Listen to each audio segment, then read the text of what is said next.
You're listening to the Play Therapy Podcast with Dr. Brenna Hicks, your source for centered and focused play therapy coaching. Hi, I'm Dr. Brenna Hicks, the Kid Counselor. This is the Play Therapy Podcast, where you get a masterclass in child-centered play therapy and practical support and application for your work with children and their families. In today's episode, I am answering a question from McKenzie in Illinois. Actually, two questions. They're sort of related. And she's writing in about when parents and or kids are asking for less frequent sessions rather than weekly. And then also when we're later in the process and there's resistance or avoidance, how do we navigate that? Because obviously if we're past resistance phase and we still see the refusal to come back or avoiding of work or regression, anything like that, what is best practice for dealing with that? So very helpful questions. I'm going to read parts of her email and then we'll dive in together. I have some questions related to navigating parent interactions related to scheduling and distress tolerance. In my experience, it's not uncommon for clients to want every other week therapy. I always recommend weekly for the sake of consistency and speed of progress. While I don't rush the healing, there is a reality that 4 hours a month versus 2 hours a month can make a difference. There's also instances of therapy not being consistent in timing or frequency due to various factors, which also puts me in a dilemma. I don't know how much progress is able to be made with sporadic, inconsistent scheduling. I think this also ties into what I've noticed as an overall trend. Parents' distress tolerance in seeing their child in distress and discomfort with the therapeutic process, which leads to all-around avoidance. Conversations with my families about scheduling and distress tolerance with therapy is a recurring theme, and I'm wondering how you go about it. I find myself in a conflict of values. I want to meet clients where they are, which is sometimes in a season of inconsistency or low tolerance. But I professionally believe that a consistent weekly therapy schedule is best for long-term outcomes, and challenging one's own discomfort in therapy is where growth really happens. All right, so we'll pause there. There's another question coming, but let's stop there. Yes, 100%, the more consistent therapy is, and weekly is the ideal schedule. We know that they have proven CCPT works on different schedules, and we know that it does not have to be 50 minutes every week for it to work. But the standard ideal is going to be 50-minute sessions once weekly. Why? Because it allows us to build momentum. It's spread out enough that the child doesn't get overwhelmed, but it is not too far out that we kind of lose the progress and the growth potential. So yes, very much so. When we meet with parents for the first time, one of the things that we do is to communicate very clearly that the expectations are same time, same day each week. We essentially communicate to them that we reserve that spot for that family. In other words, we have the initial parent consult, we sit down and we say, okay, we have Tuesdays at 4:00 opening up, and that will be your time slot. We will not book anyone else in that position, and you will have that Tuesday at 4 for the duration of therapy. Okay, what the implication there is that you need to be here every week because this is your spot, and we don't really give an option of biweekly therapy. If someone asks due to schedule, due to time sharing, custody issues, due to financial considerations, whatever. So sometimes you will get people, even when you make that clear, you're going to have Tuesdays at 4 every week, reserved for you. If they bring up that they would like to do biweekly, you have to make it clear that that is not therapeutically advised. And you have to give them some reasons. And you've already addressed those. So I suspect, McKenzie, that you know what those are, and you need to make that clear. So much of the hindrances and the barriers and the obstacles in working with children in CCPT, it comes back to what expectations are communicated in the very first meeting. We do not have parents that don't show up. We don't have parents that ask to come less frequently. We don't have parents that back out of therapy when times get rough because we've spent so much time investing in the expectations, in communication, and in articulation about what's going to happen, how we're going to handle it, what needs to happen, what will not happen. When you set the groundwork from the very first meeting, you're falling back on information that's already been communicated rather than trying to communicate it down the road when they're dangling. When you're in damage control mode, it's way harder to keep a parent coming and keep a child coming than if you said from the very beginning, there's going to be a point in time where you might think that you could reduce frequency of sessions. And unless we're moving into the termination phase, we're going to need to continue with weekly sessions. That's how we preserve momentum. That's how we ensure that the highest amount of growth is being achieved. That's how we can ensure that the child is able to stay in the therapeutic groove once they're in work phase. If you communicate valid reasons, you're not making them up. They're empirically supported reasons. When you communicate the why behind needing weekly sessions, parents will agree. But it has to be communicated so readily and clearly from the beginning, and then you fall back on it. And so, yes, we meet clients where they are, of course. And yes, we validate their concerns and we validate that there are some issues. But when it all comes down to it, what we say is, not to parents specifically, I'm just saying in general, like at our center, we use the phrase a lot, people will prioritize what's important to them. So therefore, we have to make sure that parents are going to prioritize therapy. And we have that conversation. We say, this is a commitment. This is a time investment. This is a financial investment. We're going to be together for potentially 30 to 40 weeks. We're going to see each other every week for 5, 6, 7 months. This is something that you need to be prepared for. This is something that you need to commit to. And we need to all work together to get the outcomes that we want. And if violin lessons or sports or homework or time sharing or distress tolerance, whatever the scenario is, if that's getting in the way, we come back to the parent and we say, you committed when we first started that this was going to be a priority. And we've already come so far. We've already worked so hard. We already have so much momentum built. If we were to reduce frequency now, it would become a barrier. We need to keep this going, but that had to have already been established. So I really can't stress enough the importance of that first meeting being setting the stage and the tone for everything that follows. So I hope that that's helpful in that question. And then let's get into the second question. I understand separation anxiety and resistance when a child is earlier in the process, but what about if you are much later in the work phase? I have a client with anxiety who has been in the work phase for a while.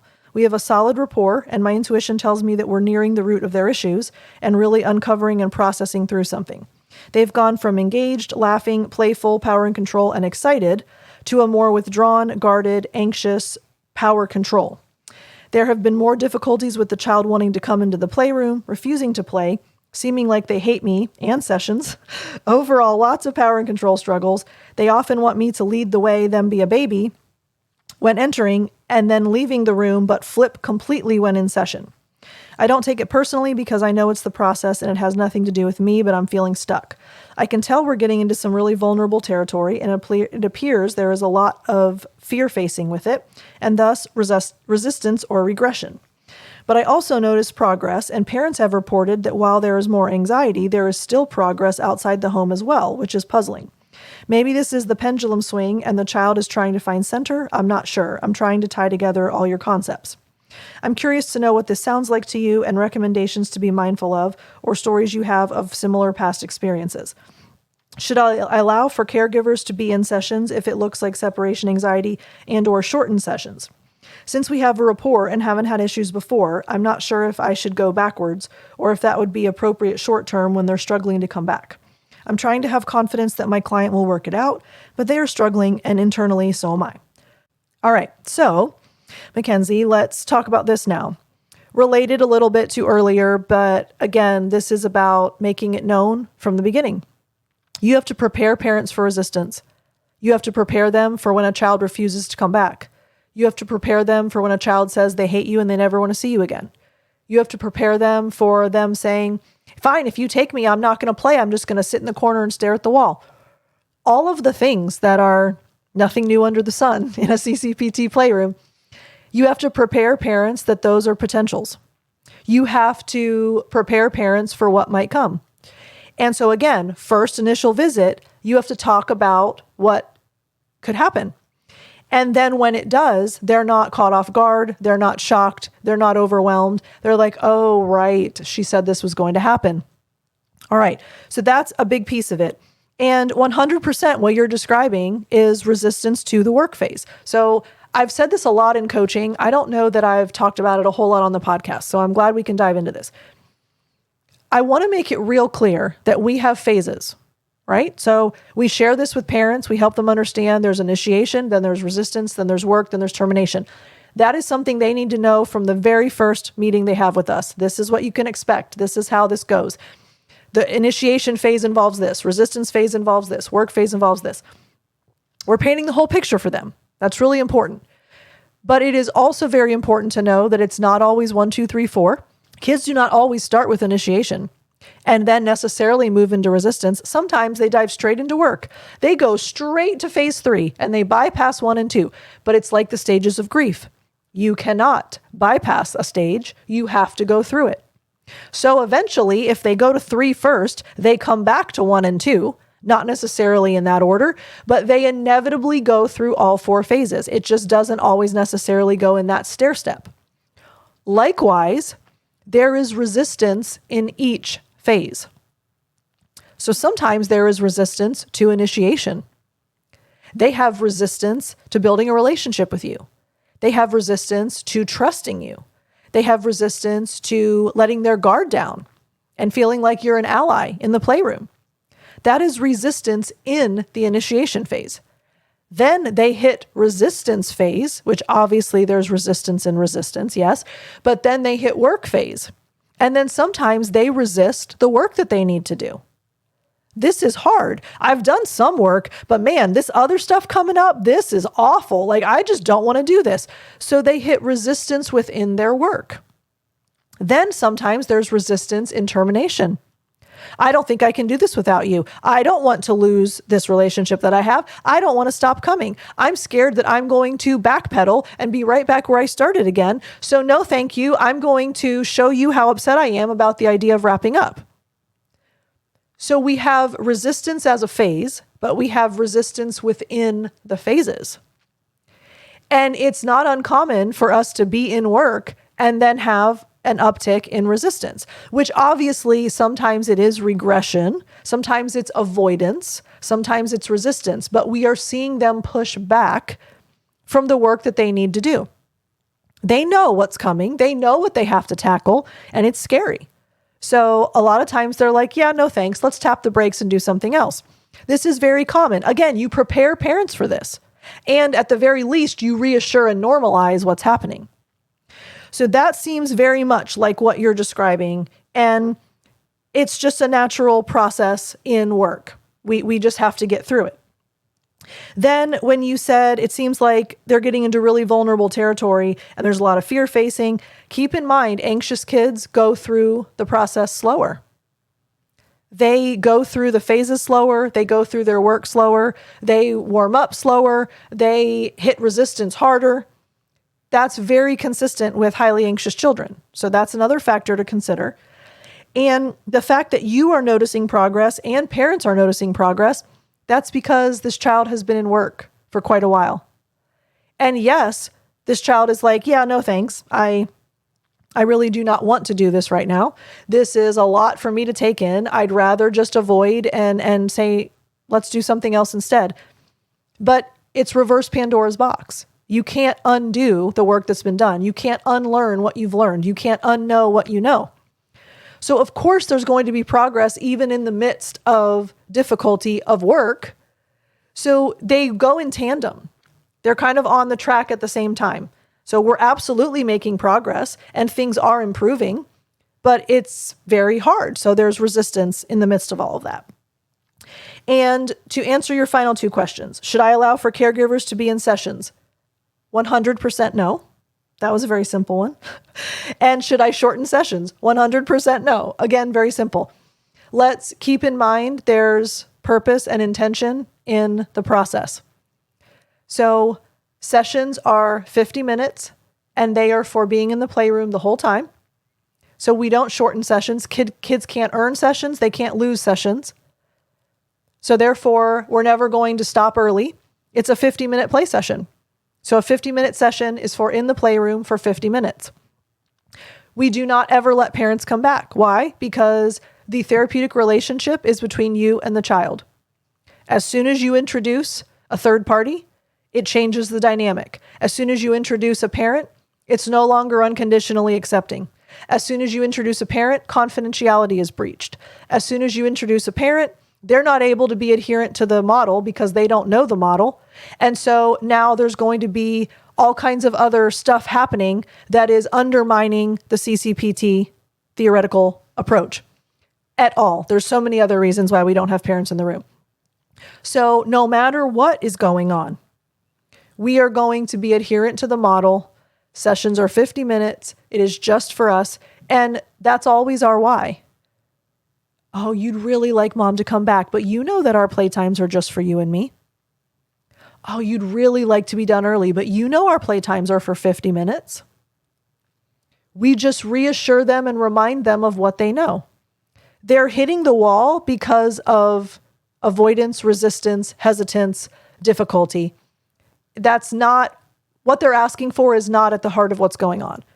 At the heart of what's going on, they don't feel ready. And they'll get there, but we're going to remain adherent no matter what. That's a really important piece of this. So McKenzie, I hope that is helpful to you. Hello to all of my Illinoisans. Hope that's how you say that. Florida is so hot, y'all, still. I was on a discovery call this morning and she said, oh, it's like 60. And she was like in a sweater. And I'm like, it's still 95 here. So I'm really hoping that we get cooler weather soon. I'm hoping that in Illinois, you all actually have some sort of fall weather going on. We never know at Halloween whether we're still going to be in the 90s or whether it'll be a little bit cooler for Halloween. And that's 2 months from now. So I've got so long to go. It's crazy.